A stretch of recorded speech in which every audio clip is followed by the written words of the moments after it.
আসসালামু আলাইকুম। কেমন আছেন আপনারা? আশা করি সবাই ভালো আছেন। তো আজকে বাড়ি একটু কাজ করতেছি।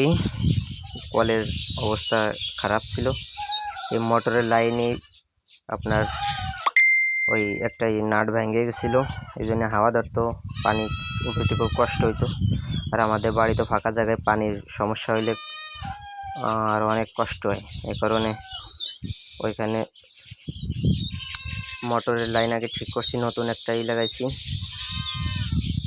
নাট লাগানোর পরে এখন কলরে ঢালাই দিচ্ছি। কল চাপ দিলে নড়ার কারণে উঁচু করে ঢালাই দিচ্ছি। ঠিক আছে, এখানে অনেক খুশি ছিলাম। খুশির নিচে একটা লিক ছিল লোহার পাইপে, ওইটা ঠিক করে এখন ঢালাই দিচ্ছি। ওইখানে সিমেন্ট বালু সব কিছু মাখানোর পরে ঢালাই প্রায় কমপ্লিট, আর একটু কাজ বাকি আছে, উপরে ফিনিশিং দেব, বুঝছেন।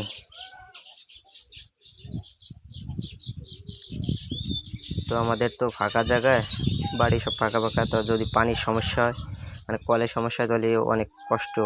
পানি আয় না, করা খুবই কষ্ট। এই জন্যই কল সবসময় ঠিক রাখা দরকার।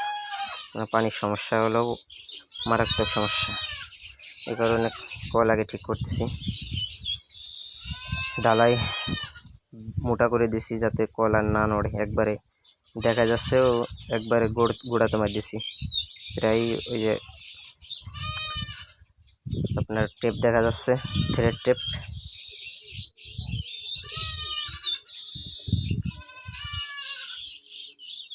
তো আর একটু কাজ বাকি আছে আমার, ওইটুকু কাজ সারবো। ঠিক আছে, সবাই ভালো থাকবেন, দেখা হবে পরবর্তী কোনো ভিডিও দেখে। আসসালামু আলাইকুম।